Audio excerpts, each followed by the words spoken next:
now ignore the camera, and if you choose to, if you could just start off by saying your name and where and when you were born, and perhaps it might be interesting for us to start off with a bit of how you got to the MPA, sort of a little bit synopsis of your life before you got involved in the MPA and kind of how you ended up there. Mm-hmm. So if you want to just start off with your name.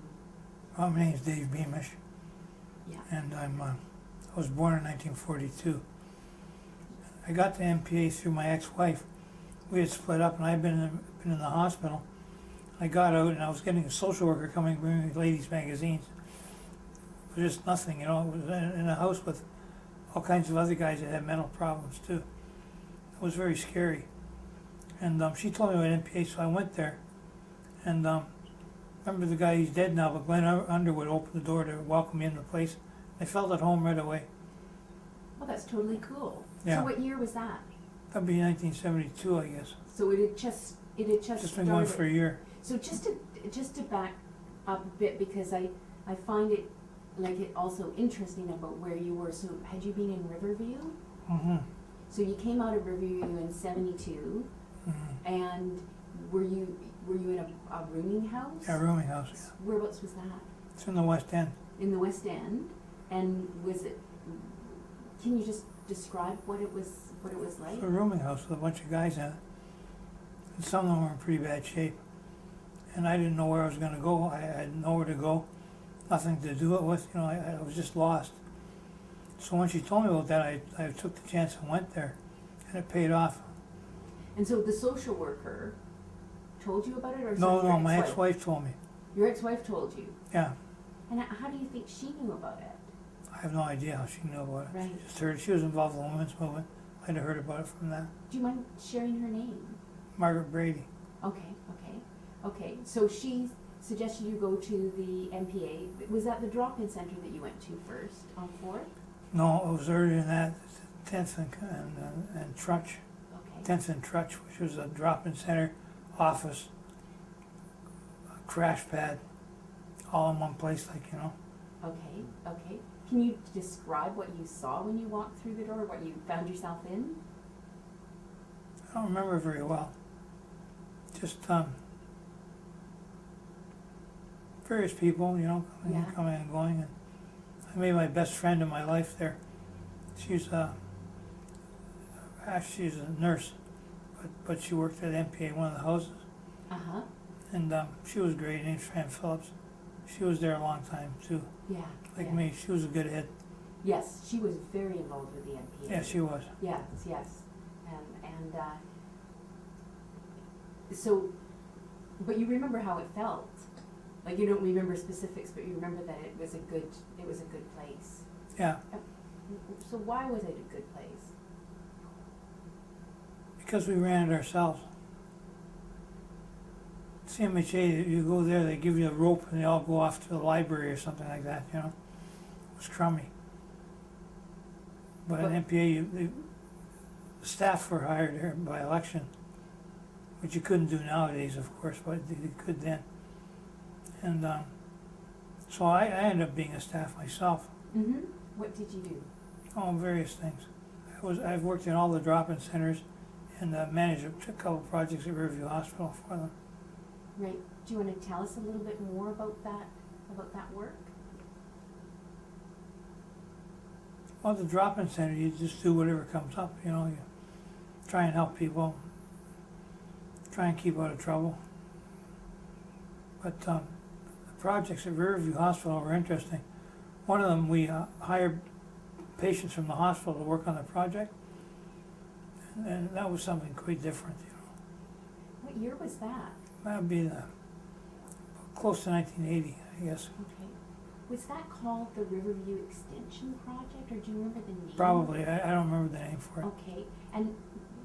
And you got those were all wage jobs, like you got paid for those Yeah. jobs? Yeah. Was it a livable wage then? Yeah. Right. And did you have any other work at the same time, or? No. No. So MPA became a social place, and it became a place where you could get some work and Yeah. get some money. Was that, did lots of people do that? No. Right, right. The thing is, people think the MPA was mental patients. It wasn't. It was whoever. The informal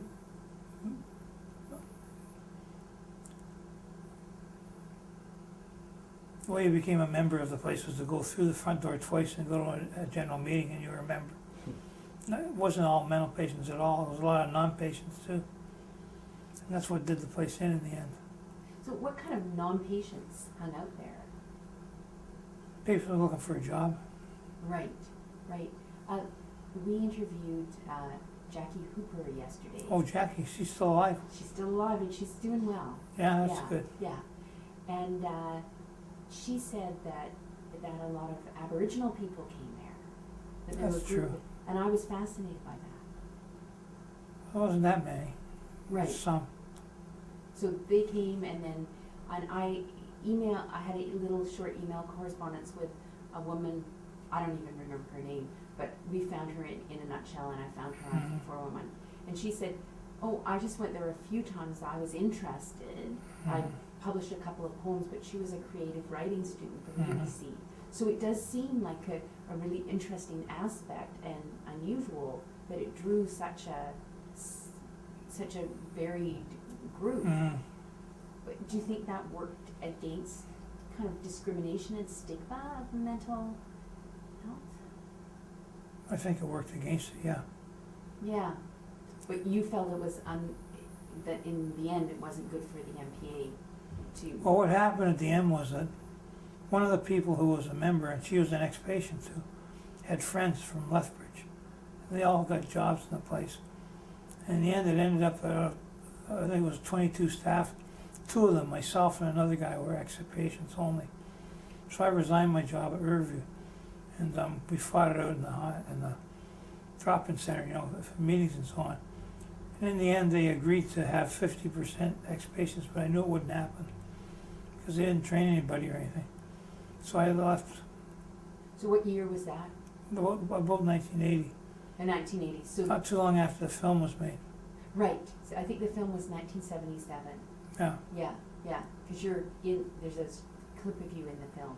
I'm on the off screen in that film too. Yeah, you went off screen. I know. I was like, wait a minute, that was Dave Beamish. No.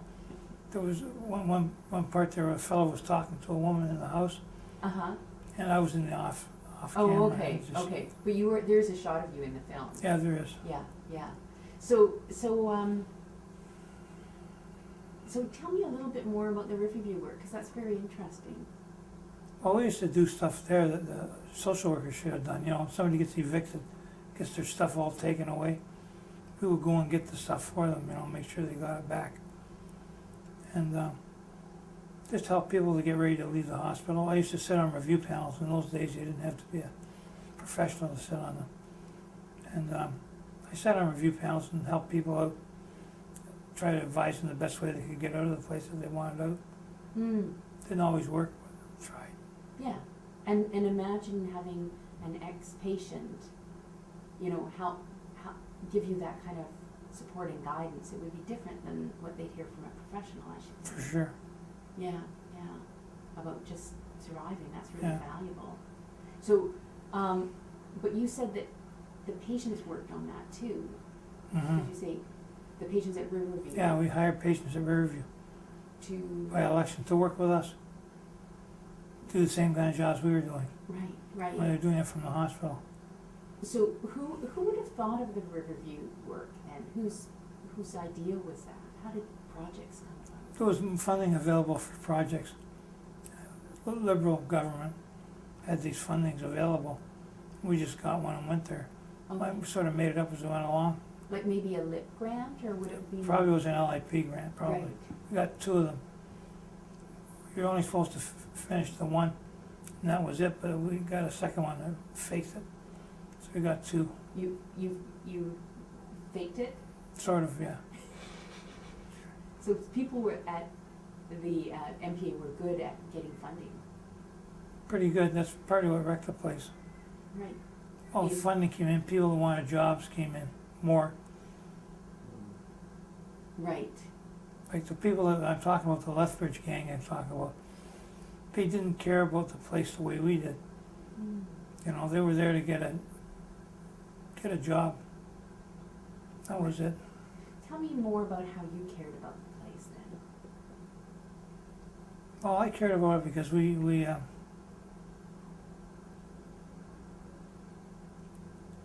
were a lot better than CMHA, for example, at that time. I worked for CMHA later, many years later, getting a national network started, and provincial one too. But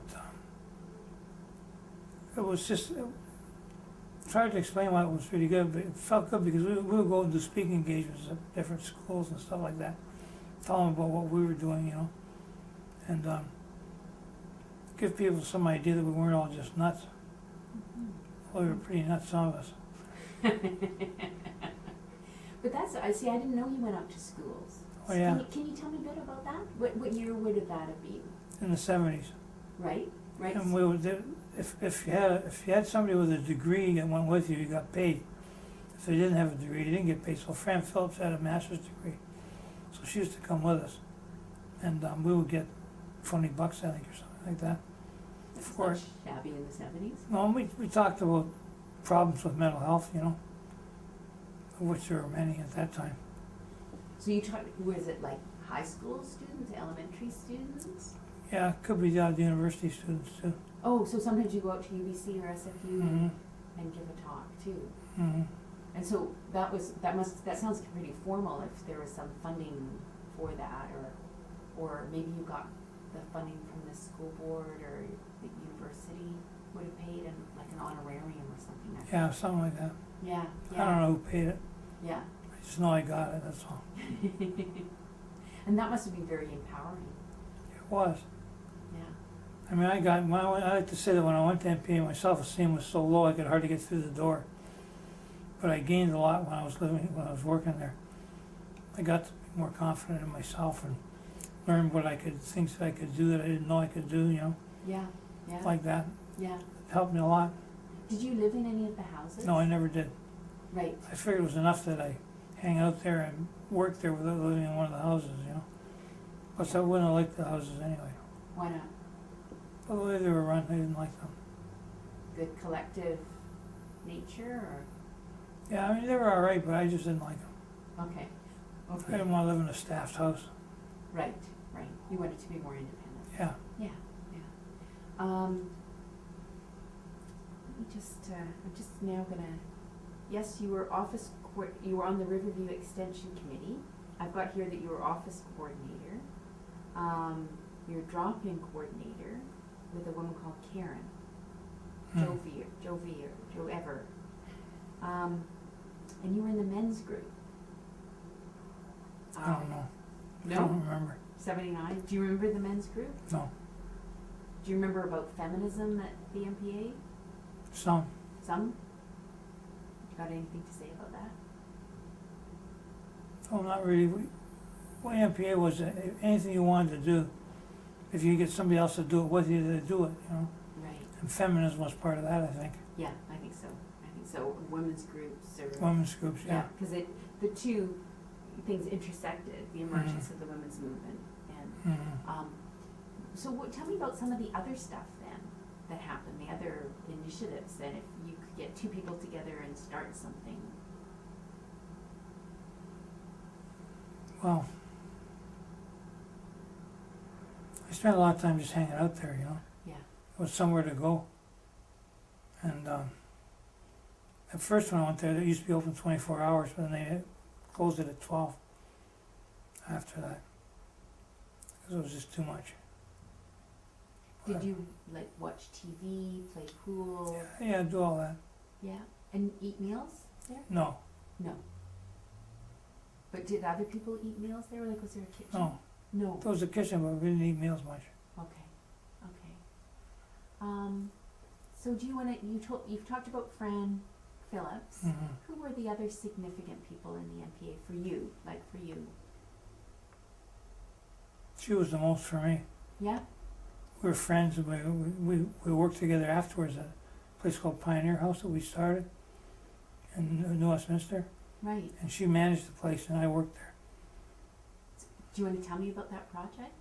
So that wasn't an MPA Pioneer No. House, was it not an? It was after we left MPA. Right, right. So you and Fran both left MPA at the Yeah. same time? I was the first one to resign and some others resigned as well, Right, because we couldn't win the argument. yeah, yeah. And so you, Went on and did other things. yeah, I worked in a group home, or a couple of group homes, right, and we started Pioneer House, which was it was a pretty good deal. It was an old house owned by the city in New West, and they weren't getting any tax money from it or anything. They wanted to use something to do it, so we had this idea to have it for ex-patients who couldn't make it in the community yet, but were well enough to be out of the hospital. So that's what we did. And how long were you involved with that I was project? involved for about maybe 3 years, and I had a manic episode that put an end to that. Right, right. So is it still around? Oh yeah, they built a new building, and they got a apartment building on the property, and it's done very well. It's not, again, it's not as good as it was, because just the people, they don't know how to do it. It's not part of the Coast Housing Network? Nothing to do with Coast. Okay, so who, is it, city owns it then? I guess. No, it's a non-profit society. Oh, okay. Just called the Pioneer, it's just something that I haven't heard, but one of our team is doing research in New Westminster, so she might be interested in that part of your interview. Pioneer House was called that when we didn't name it that. It was already had been called that before. Right. They were very concerned of, like, there was a big old house. There was another one with women down the bottom, and there were little cottages up at the top. And they were really worried about what was going to happen. They think we were all running around with machetes or something, So I had to speak to the city council about it to sell them on the idea, and we sold them on the idea, and it worked out quite well. Right. So sorry, what year was that? About, let's see, in 1981 or 82, something like that. It was the early 80s anyway. Right. And so were you still able to get, because I know with the MPA houses that the Canadian Mortgage and Housing Corporation was key to them buying the properties that they Mhm. bought. So, but the city already owned that, so you would have just needed operating funds, I guess. Mm-hmm. Yeah. So, one of the things that I assume is significant with the MPA coming, managing to grow so much as it did in the early 70s was the fact that we finally got an NDP government in this province in 1972, wasn't it? So I'm just wondering if you wanted to talk about provincial government policy and MPA. Well, I'll tell you one thing was we had an old van at MPA, and it was a guy who was a mechanic. He was always working on it. It was a van, wasn't a window van. It was just a van, with no chairs or anything. And we put cushions in and sat on those cushions and went around this old van. It was always breaking down. So the NDP gave us a new van, period. Outright gave us a new van, which was very nice of them. With seats. With seats, yeah. Yeah. So that's the kind of difference that you saw when the NDP came in. Yeah. Yeah, that was a brief moment in the province's history when it was Mm-hmm. times were good, and then the Socrats were particularly nasty after that. Yeah. So it seems. The Socrat Minister of Health one time said that MPA was the advocates for mental patients in the province of BC, which was quite a thing for him to say because we were quite opposed to the government. Was that Dennis Cook? No, Socrat. But yeah, wasn't Cook? No, Cook was the Cook was the MVP. Socrat. I should know that, Dave. McFarland or something. I'm not sure. I I forget know it his was name. Eric Martin, but that's earlier. I think Eric Martin was early 60s. I'm not so much a historian of the 70s. Okay, so we've talked a bit about funding. Were you involved in the Vancouver Emotional Emergency Center at all? No, it was one of the guys who was a member. He wasn't an ex-patient either, but he used to run the group. Do you remember his name? It's funny, I can't remember his name. I knew it well enough then. We're interviewing Tom Sanborn. That's him. That's him. Okay, okay. Because I'm intrigued by that particular initiative because, as I understand, it was only around for a year, but that they outlawed drugs of all kinds, including pharmaceuticals, which is a very radical move, right? So I'm just kind of intrigued to ask people if they've got any well, Dave, There's a woman named Kathy Batten who used to collect in a nutshell papers, you know. Mm-hmm. She died in a fire. But she says that there's a guy named Earl Krantz who belonged to that group, and he ended up stabbing some women and getting in the hospital. And she said it was because she felt that Sanborn had left him hanging at the end of the group, you know, didn't follow through with him. Right. So I don't know how good it was. Well, it only lasted for a year. Yeah, I well, understand. if you're going to do it without medication, you do away with most of the patients. It's a very radical move. Yeah, and it doesn't work either. Well, you know, you're more of an expert on that. Yeah. I don't think it worked very well. Right. Right.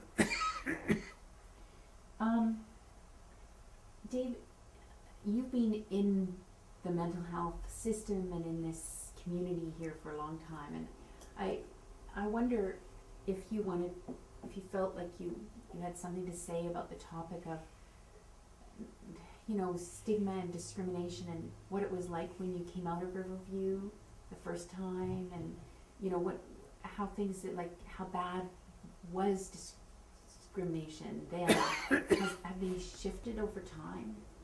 I think it's improved a lot. Mm-hmm. What was it like when you in this early? It was violence, you know, the staff punched out patients. At Riverview. At Riverview, yeah. Never could catch them usually, but it used to happen. And in the community? Well, they just started the teams in the community when I was in MPA, right? Right. And Barry Cool, who was one of the early guys in there, argued against it because he said it'll be like putting a Riverview in the community. Mm-hmm. And in a way it was. Because it had all these different mental health teams with psychiatrists and workers and all that stuff. And it was good in some ways and bad in others. Good in that it offered support, but bad in that it was just another control mechanism, or Yeah, sort of. yeah. And I mean, what I hear you saying too is that it wasn't easy for ex-patients to get work. It wasn't. I mean, would you have had to lie if you went in to apply for a job? I once applied for a job. This was before I was around MPA. I was first hospitalized in the early 60s. And this job was rolling felt on a table.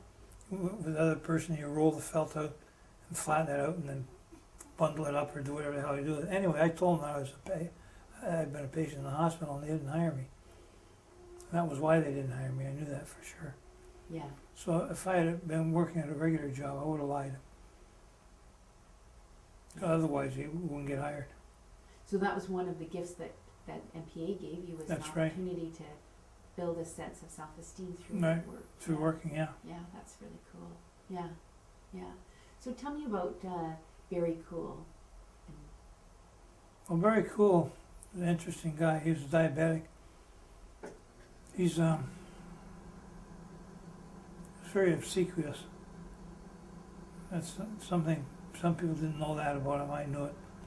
And he was an early member, and he was good for what he was good for, but I didn't trust him. Because, you know, I remember one time he caught me up at lunch hour and walked around with me and went for lunch and all that. I thought, what the hell is this about? You know, he never does this before. It's because he was going to run for election. He was looking to hustle my vote. You know. But I worked with him later too in a group home. With Fran and I worked in a group home. He worked there too. He was a director. He was a lover of the woman who ran the place. And he was. I'll tell you what he was like. Like, I used to work relief. That's how I got the jobs. I got a. What do you call those? Not a cell phone, but I don't know what you call that anymore. It's like a cell phone anyway. I got one anyway, and they used to phone me up for jobs. Oh, a pager. Pager, that's it. Yeah. But he would, if he needed you to do a job there, like a relief job, you know, he would just about kiss your ass to get you to do it. He was really obsequious, really lousy in that way.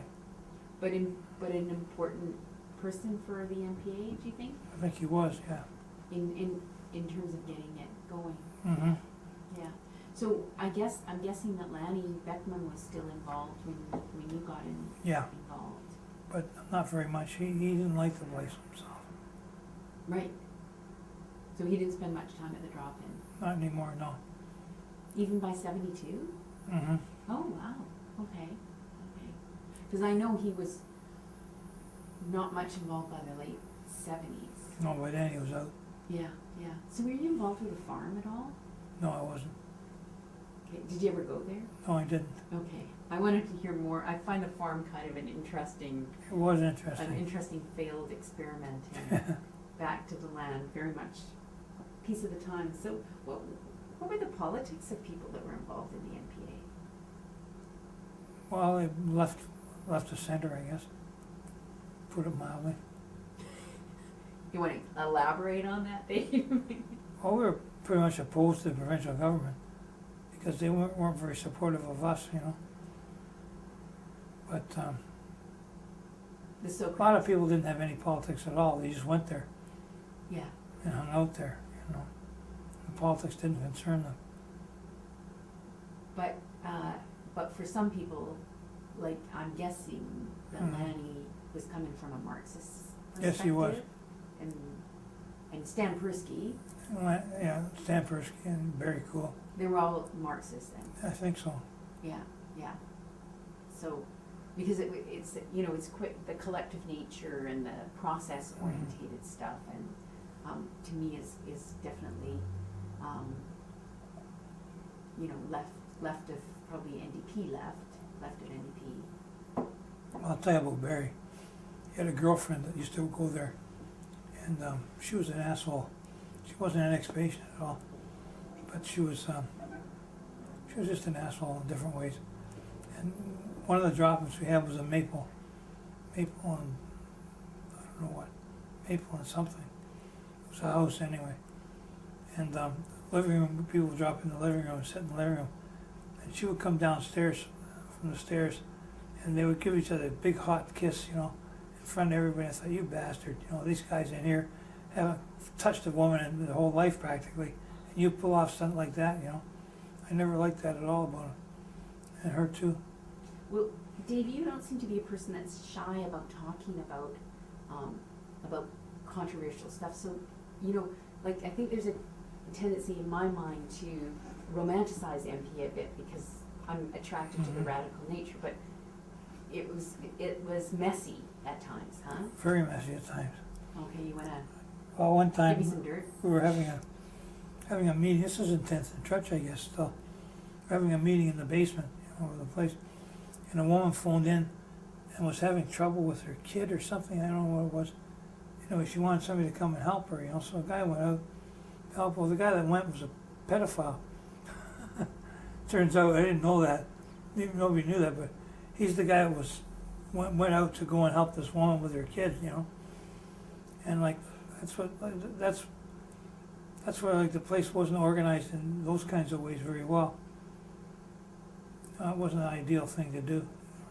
So you're saying that not so good stuff sometimes happened because of the kind of more slightly chaotic nature Yeah. of it? Yeah.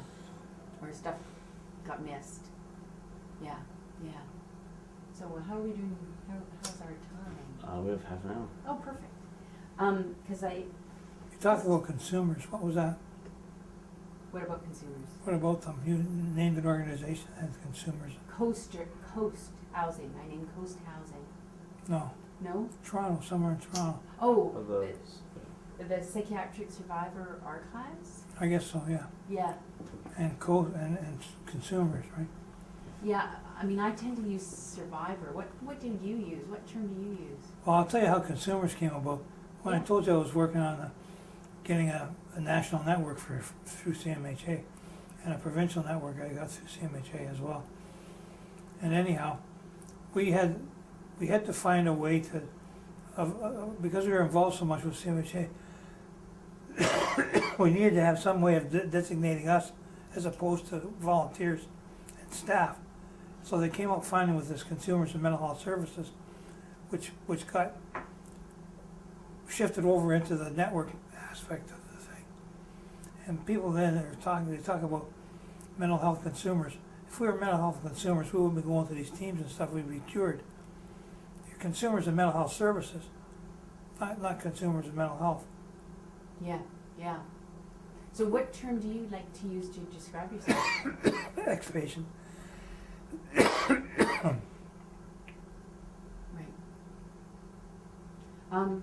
Tell me a little bit more about that work, because that's very interesting. What year was that you were doing the network stuff?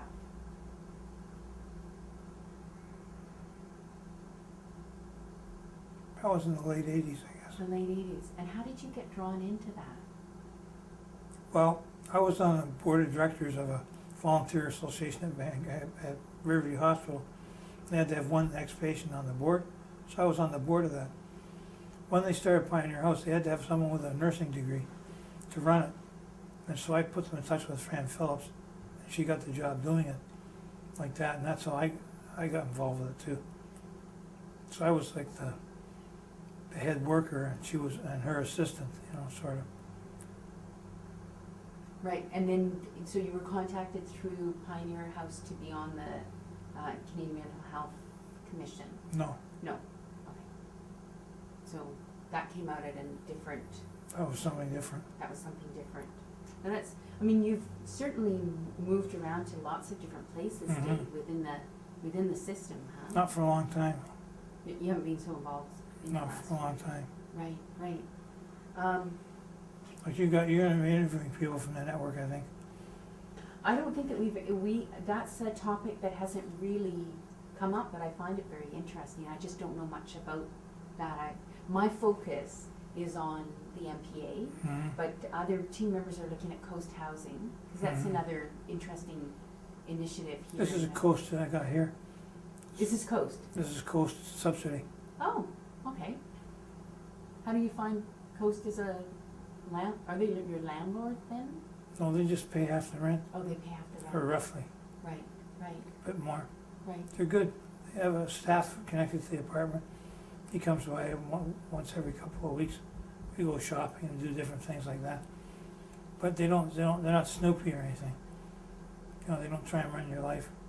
So it's helpful. That's a nice It's really balance good. for you.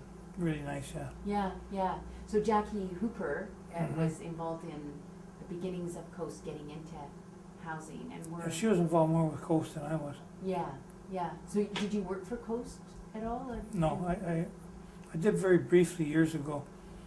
I was elected to be the representative of all the SILs. These are called semi-independent living. Mm-hmm.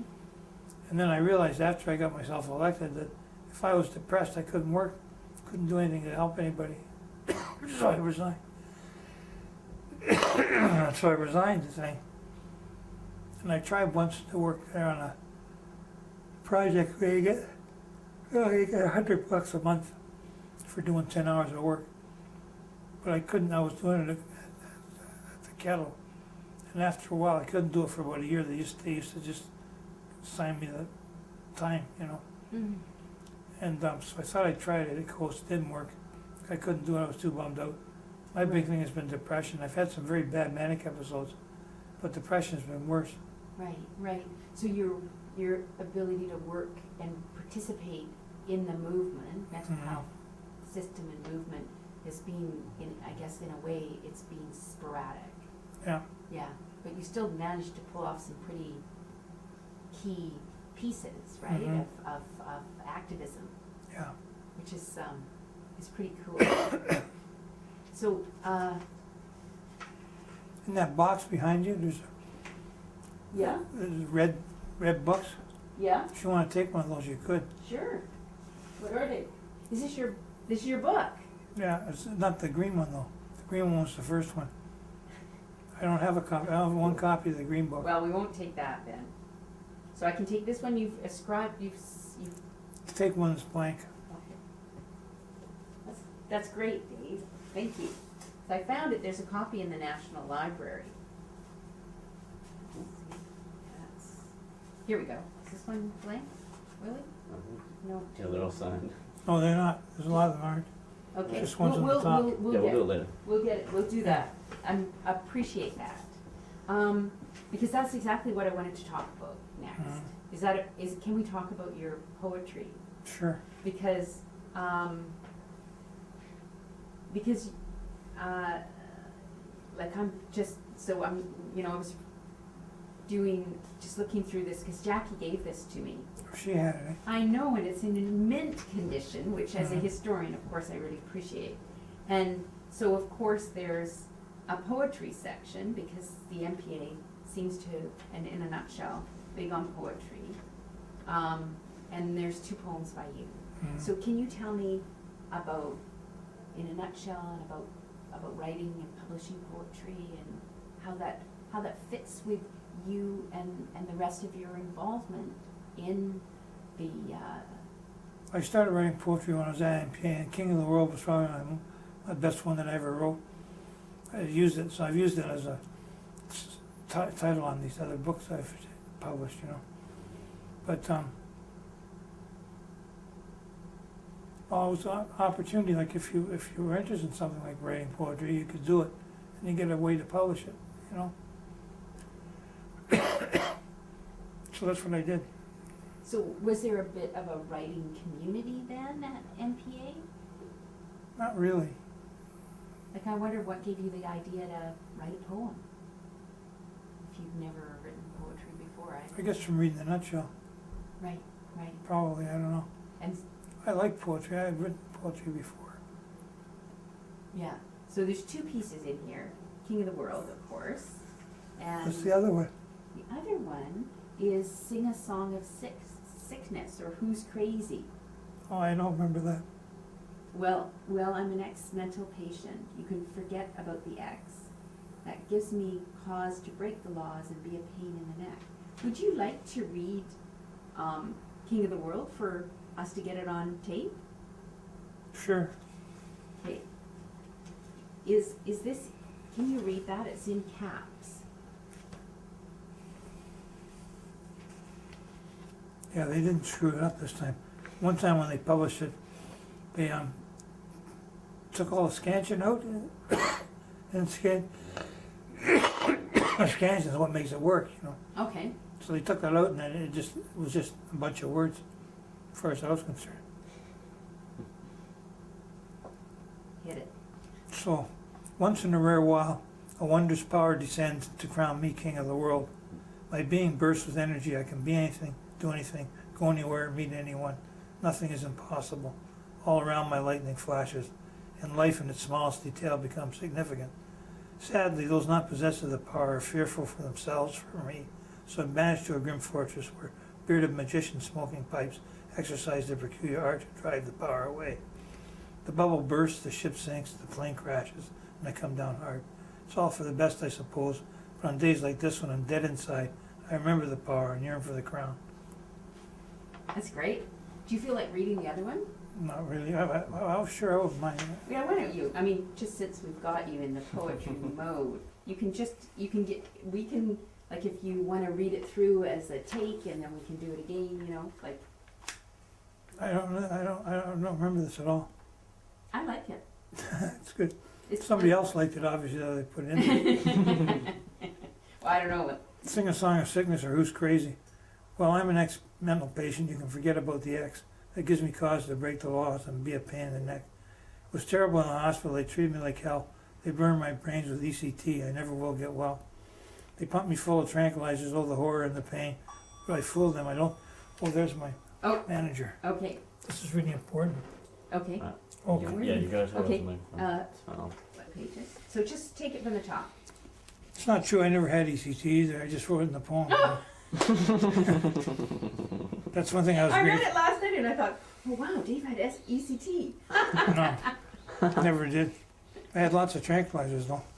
Okay. And I also used to take the medication too. Yeah. Some people didn't, I did. So now whenever I feel like it, I scream and yell and shout. I offend other sensibilities. I occasionally bash and clout. Yet I'm really the nicest person, as long as I get my way. Won't you please do everything for me, so on my ass I can stay? Because I'm an ex-mental patient, and think I'll make it my career. It sure as hell beats working, and the lifestyle's a good bit freer. That's great. Don't remember that at all. So, I don't have a copy of it. well, I'm sorry, Dave, but I'm No, not that's okay. reading this one. I can send you a scan though. No, it's okay. Okay. So the artwork is amazing too. Do people get inspired to do sketching and Mhm. painting at the People NPA? did, yeah. So who were the artists of the NPA? I don't know. I think wasn't one. Kathy Frank? Is that a name? Maybe that- she's dead. Yeah. Did you remember her? Do you have any memories of Kathy Frank? Yeah, What was she like? Her very artwork? depressed. Right. Talented artist. Yeah, she was. Yeah, yeah. And Bonnie Beckwoman? Bonnie Beckholm wasn't involved with MPA directly.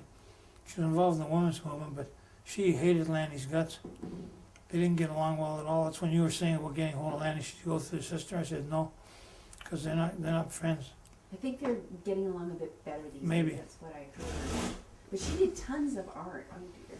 That's okay. He's just fixing it. Yeah. She did tons of art for In a Nutshell. Did she? Like a lot of the Mhm. art is Bonnie's. So Really? So she was involved that way. well, she was involved that way. I mean, Mhm. maybe was the In a Nutshell crowd a little bit different than the MPA crowd? I guess so. Yeah. This was published by the Georgia Strait. Hmm. Were there connections that you were aware of between Georgia Strait and MPA? No. No. Okay. Because was Stan Brisky involved with Georgia Strait? I don't know. Yeah. Anyways, I just thought it was interesting. It was He's a university professor now. yeah, he's at Capilano College, I Mhm. think. I just noticed when I was looking at this, it was published in '77, but the typesetting and publishing was all done by the Georgia Strait. Hmm. And somebody said, "Oh, Marilyn Sarti." Oh yeah. Yeah, she said you should look at the Georgia Strait, which I thought, Mhm. oh, okay, yes, we have to, because I think there'll be some stuff about the MPA and the Georgia Mhm. Strait. There's only a few articles in the mainstream media, Hmm. but so were you around when the film was made then? Oh yeah. Do you want to tell me about that? It was fun. It wasn't real. A lot of it was put up, but it reflects truly what MPA was like, even though it was changing at that time. But it was a pretty good film. I liked it. Yeah, yeah. Have you seen the CBC documentary about? No, I never did. That was nice too. So, how did it happen that NFB became interested in the MPA? I have no idea. They got interested though, and they sent 3 guys: a cameraman, a director, and another guy, and they hung out in the drop-in center and in the different residences and so on, and gradually made the film that way. And they were really good. One of the guys won an award the next year for something on whales. Right. No, to me, it's amazing that the MPA did amazing things. They did do a lot of stuff. Yeah. But one of the things I didn't like about the Nutshell is they publish anybody's stuff. They used to put some terrible crap in there, Did they publish just stuff by ex-mental patients? No, I or think they something? would publish anybody. Yeah. Sometimes you gotta fill up space. Yeah. I used to run a newspaper. Well, I'm just like, what else do you think we should talk about? I don't know. We talked about friendships. We talked about what you did. Billy? Sorry to put you on the spot. No. What about someone like Fran Phillips? She was a professional, right? Mhm. And then there were the ex-patients. or whatever you want to call them. And then there were what I would call kind of allies, or you might see them as people who want to get jobs, but someone like Tom Sanborn is kind of an ally. He wasn't a health professional. He was working on a social work degree. Oh, was he? Okay. So how did all those, what about power and all those different groups? Like who had more power? People that ended up working there. Right. The ones that were working there, as soon as you became a staff, people started to treat you differently. They expect more of you and all that. So there was a hierarchy, Oh yeah, even though it was a collective. yeah. Yeah. Because the people who were more engaged had more power, and were there. Well, something different then than now is if you go around now, if I go around to all the drop-in centers that there are and check them out, it's the people that go there are very needy. When we went at Pioneer, had NPA going, it was not, the people weren't as needy. They had, what they needed was services that didn't exist. So they used to come to NPA. So you get some really good people that wouldn't go there for any other reason, but it was all there was, Right. And that changed, so it got to be pretty well got to be just the people that really absolutely needed the place used it. So it didn't do anything good after that. Right. So there was a shift in. I'm just gonna pause for just a second to see if he's gonna finish the sound thing. I've been waiting for that for a long time. Yeah, don't worry about it. Don't worry about it. We can work around it. We can definitely work around it but I'm interested in what you're saying, because that's about, how the MPA really worked at kind of the grass, like in a functional way, rather than the abstract kind of ideas or what's kind of articulated in these kind of publications is sometimes more of a ideal than a reality. Willie's dad runs the drop-in center in Toronto in Parkdale, and he described it to me as sometimes messy. Yeah.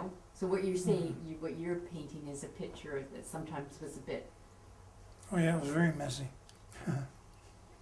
Yeah. But I think they lost a lot. Like the MPAs that exist now, it's psychosocial rehabilitation. That's what they're about. And all of the teams now are like that. All the societies like Kettle Friendship Society, and Coast, and that one.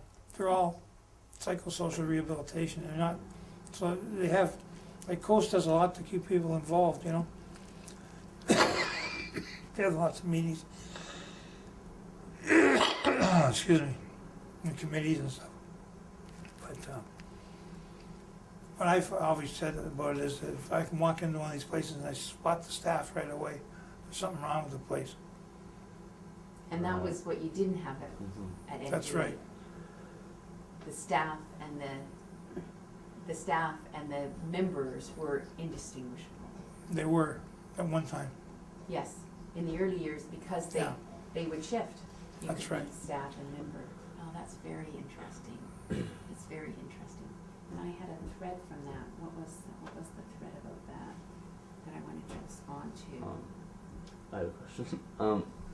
Like, just if what NPA does now is like psychosocial rehabilitation, what would you describe what it was then? How would you describe it? What it did then? I don't know. But it was. It was what it was. Yeah, the main thing being that the staff and the members were indistinguishable. They could distinguish them. You could, already. Right. But it was a fact that you could be either a staff or a patient. Right. But mostly, like I said, when I left there was 2 staff that were ex-patients, me and a guy who'd been 2 weeks in the hospital, and that was all out of 20-odd staff. Yeah, but I'm getting back to Willie's thing, because I think that's it. It wasn't that you could. It was part of it was that you couldn't distinguish staff and members. But what I hear you saying is that at early MPA, any member could initiate a new program. Mm-hmm. So that change could be initiated from below, Yeah. Mhm. like from the member level. Mhm. Programs could come from there. Mhm. It wasn't necessarily from staff. No. I have meetings all the time. No, nobody was working, so we had lots of meetings. There used to be a business meeting every Tuesday at noon. And it was to deal with matters to do with $50 or less. $50 is a joke now, but it was meant something then. Mhm. And so we would meet and discuss stuff and come up with ideas and do whatever. One of the things I liked was that if you go to MPA now, they got a set of rules right in the door when you go in there. These are the rules of the house. We didn't have rules like that. If you got into a beef with somebody in the house, staff was working would try to interfere with it and stop it, Then they'd have a meeting involving everybody who was there about what to do about what was done. Like what to do about this fight, why it happened, who did it, what they should get punished for it and all that. And they'd do it sort of like that. They didn't have a set of rules. It was better that way, it was more independent. Right. So things were just looser. Mhm. That's okay, it's me talking, I'm not important. No, I think this is a really interesting topic about what is it in the nature of a self-help group. Mhm. I'm just gonna see if he's gonna finish it. Because I wanna also revisit that topic that you talked about, because you were talking about, what is it, psychosocial rehabilitation? Rehabilitation. That's kind of a recovery, right? Mhm. And so, That's what the pros use now. Yeah. Yes. So part of the. There was something different before. yeah, I don't remember what it was before. yeah, and you seem to be questioning of psychosocial rehabilitation or of the potential for it. I have some Well, the staff run the show. Mhm. That's what it boils down to. with psychosocial rehabilitation. That's right. Because they get to decide what is psychosocial rehabilitation, like. Well, they wouldn't Right. use that term. I use it because that's the term that's applied to it, but no, they wouldn't.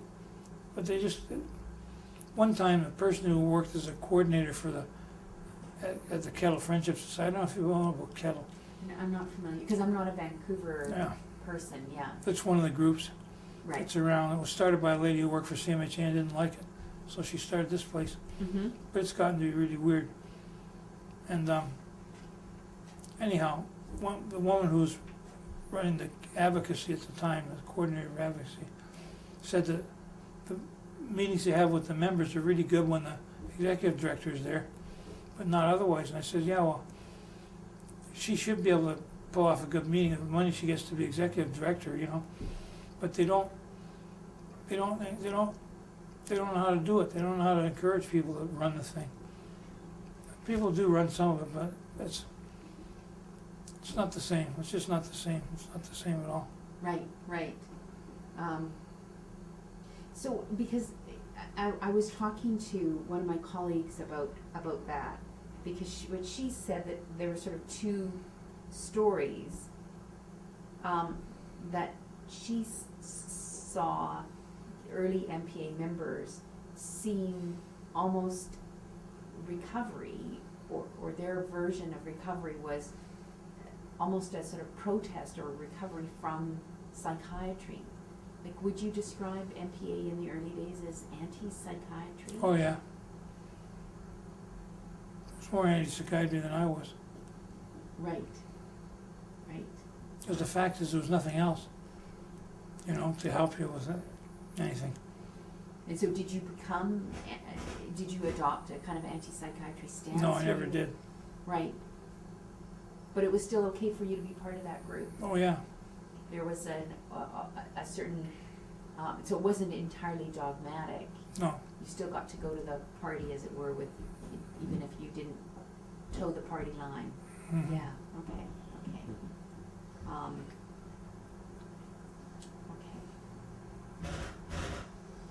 Well, I think that's a good crux kind of issue about MPA, which I think is really important. Yeah. Yeah. Is there anything else that we need to cover? There's all kinds of stuff that could be covered. Well, what do you think? What could be covered? Doesn't matter what I think. Yeah, no, it does. This is your interview. It's my interview, but I'm having a hard time right now myself Yeah, yeah, with depression and nothing to do, and yeah. it's really hard. I'm sorry to hear that. So am I. Yeah, yeah. Because you've done I've done a lot of good stuff. you've done a lot of good stuff. You know? One time I was in Riverview, I was in a side room. I usually end up in side rooms in Riverview when I first went in. And one of the staff from another work came to see me. He's a really good head. He ended up working on he couldn't stand working on the wards anymore. He ended up working on a truck, and then I think he quit after that. But he's a good guy anyway. He came to see me, and he got to let me have a smoke, you know. We were talking. He says, "The woman in my ward wants to see you." I said, "Well, when I get out, I guess I can see her then, you know." I didn't know what it was. What she wanted was, I went and saw her, all right. She wanted to thank me for saving her life. She said that when she came one time to the drop-in center, she wanted me to go to her place. I couldn't go there because I had to stay at the center, you know. I said, "Well, come in, you know. We can talk and whatever."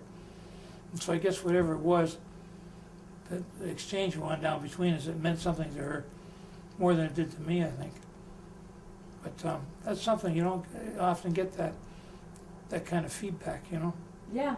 So, you know, there's the kind of concrete Mhm. changes, you know, with the Pioneer House and the work that you did, but there's all sorts of benefits that you never knew about. That's true. You know, the people, I mean, she's only one person, but Mhm. imagine how many people never had the opportunity to say thank you to you, Mhm. you know, which is something.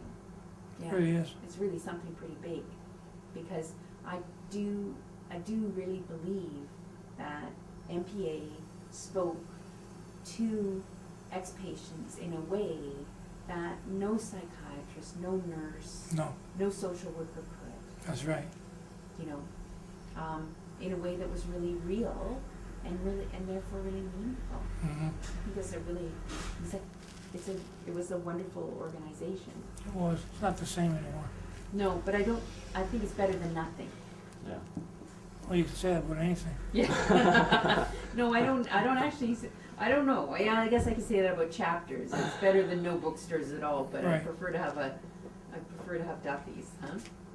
I know. I I know. get a book of poetry that Raymond Seltzer, one of his books. Do you know Raymond Seltzer? No. He's won 2 Governor General's awards. I never heard of the guy.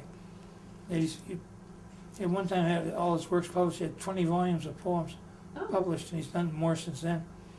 I used to write poetry and read more poetry, and I just, you know, when I was an undergraduate, but I haven't. Well, he's the guy that really encouraged me to write poetry. When I was in the Army, I would go on the weekend downtown and look at the bookstores, you know.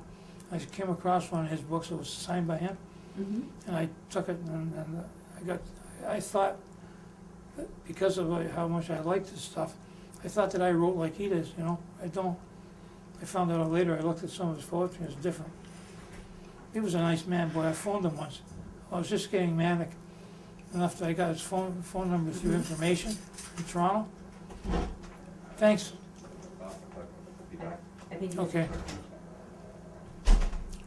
You phoned him? I phoned him and he said that, I said, "If I sent you something that I wrote, would you read it?" And he said, "Yeah, but I won't comment on it," which is good because that could, you know, it's only his opinion and it could put somebody right off or Mm-hmm. whatever. But he was really a nice guy. He was a banker, and it was when the computers came in, Mm-hmm. and he hated computers. He used to handwrite all his poetry. All these volumes that he'd written were handwritten. Yeah, yeah. Well, so you were in the Army before you got involved Yeah. with MPA? Mm-hmm. So did you say that you grew up in Vancouver? No, I grew up in Toronto, In Toronto? Okay. What part of Toronto? East End. Oh, okay, because Willie just arrived from Toronto Mhm. on Monday, his first trip out to the West Coast. Well, it's a big difference now Yes, from when I was there. yeah, yeah. But So you were in the Army and then you ended up in Vancouver. yeah. Well, I came over here with my first wife. Came to Vancouver to get rid of my parents, and they moved out here after me. Christ, figures, you know. It was good though when they came out because I got to see them as an adult instead of as their kid, you know. Mm-hmm. And I could see how screwed up they were in different ways. Like my stepfather was clinically paranoid. Right. I didn't know that for a long time. I finally dawned on me that's what the score was. So I asked my psychiatrist about it, the case manager, and they said that's clinical paranoia what he's got. That explained a lot. We didn't get along well. Right, right. And then, so you had family out here, and then, Yeah, yeah. And so what kind of work did you do after you left the army then? nothing much. I worked in a print shop in Toronto before I came out here. That was a good job too. They used to publish the Northern Miner Press, which is the largest mining newspaper in the world. And they used to publish the hockey program for Maple Leaf Gardens. Oh, cool. So we used to get all kinds of inside information about the guys and stuff like that, you know. Like Bobby Hull used to beat his wife, you know. Right, right. Well, my son would find that cool. And then you came out to Vancouver. Did you work out in Vancouver? I worked a bit. Yeah. Used office furniture store, I worked in that. Right, I didn't work a lot. I worked in a warehouse for a couple of years. right, right. And then you ended up in Riverview. I ended up in Riverview, yeah. Yeah, yeah. Well, we are almost out of time, Okay. Mhm. so. That's good. I think it's really good. Yeah. I really appreciate you talking to me, Mhm. especially when you weren't feeling so well.